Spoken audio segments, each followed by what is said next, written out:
Welcome to Fair Game. I'm Kristine Leahy. My guest today is one of the best young tight ends in the NFL. He caught the winning touchdown in last season's incredible Monday Night Football game between the Rams and Chiefs, and he literally hurdled opposing players on his way to the Super Bowl. From the LA Rams, Gerald Everett is here. You like that intro? I saw you kind of nodding along to it. I can't be mad with it. It's good to meet you. Yeah, thank you. Likewise. So I gotta ask, I checked out your Instagram account and your name there is G for President. Mm-hmm. Is there something that we need to know? Are you running in 2020? No, I'm a fan of planes and plane engines, and I just thought that the name G4 with the whole, comparison to private planes, I thought it'd be catchy, with the coming up with the Instagram name. But where's the president part come?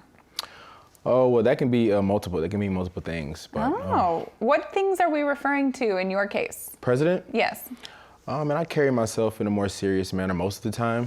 Not on the show today, of course, but I'm not, like you said, I'm not running for president or anything, but I just thought it was catchy for Instagram purposes. Okay, yeah. I liked it. It definitely caught my attention. Yeah. Okay, let's talk about that hurdle. Okay. So in the NFC Championship, the Rams won. They beat the Saints. You did not run out on the field. You actually hurdled someone. That was AJ Klein, and he went down to his knees. At what point are you like, yeah, I'm gonna go out there and hurdle a guy?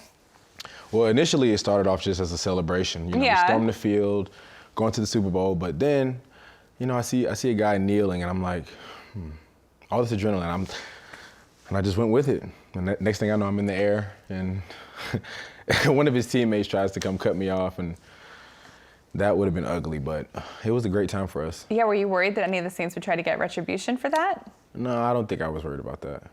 No? Okay. Not one bit. You were also mic'd up for that game, and you were getting into it with some of the Saints fans. What were they saying to you? Oh, it was so loud, I couldn't even make out the things that they were saying. I think I tried to toss my gloves after the game, to the crowd, and they threw them back. So I think They threw them back? They threw them back. Oh, wow. Yeah, so that was a first for me. But it was a great time for us, the Rams. Yeah, did it feel pretty good to feel how silent it was then after they were talking to you like that? Of course, especially being from Atlanta. The Falcons and the Saints have a big rivalry, but me being a Ram, I definitely wanted to bring that passion down to New Orleans.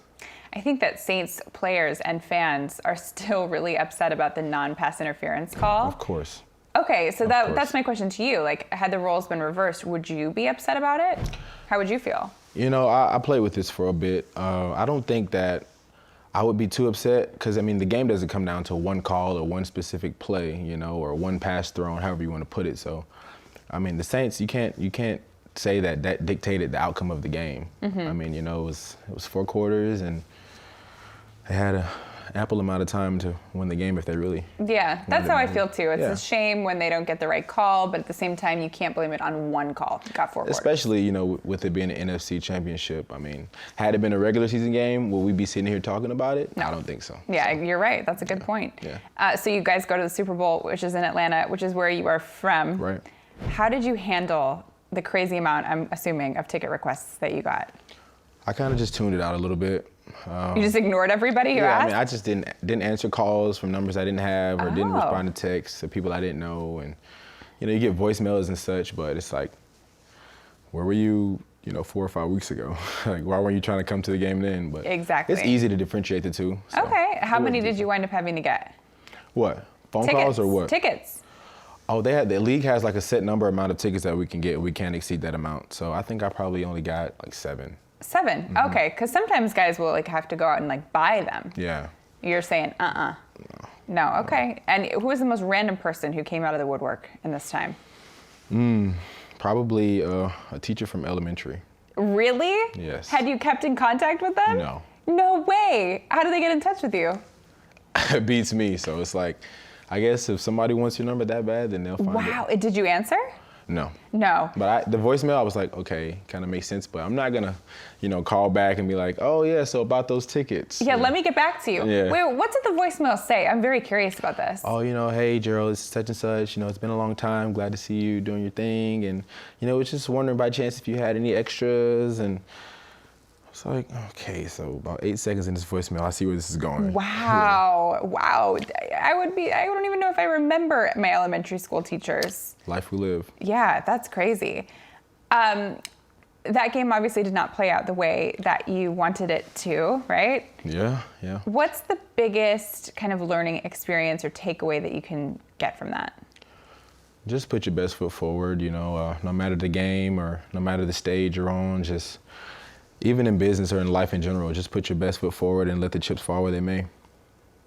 Is there anything like that you wish you could get back, or that you look back now and you say, okay, if this would have happened, the game would have turned differently?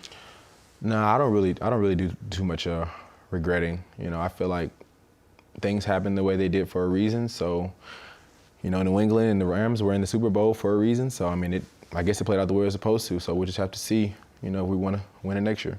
Was there anything that Jared did either in the huddle or on the sidelines to make sure the offense was staying loose? Oh yeah, Jared, he gives us little tips and reminders. Just guys, stay calm, stay cool, just one play at a time. One of the most laid back guys I ever met. Jared is a great quarterback. Couldn't be more happy with him. This was an interesting situation for me because the Rams used their tight ends during the season. Right. And then in the Super Bowl, no tight end actually, got any looks in the entire game. Your thoughts on that? What can you say? Let the coaches coach and the players play. Were you disappointed? I was disappointed more so in the loss rather than no targets. Tyler and I, we blocked most of the game, if not the whole game. So I guess that we were doing that for a reason too. So I can't really question those things, and just. Why do you think that was though, considering that you guys did get a lot of targets during the regular season? Well, in the league, guys game plan a lot, and you have guys in each organization that their specific job is to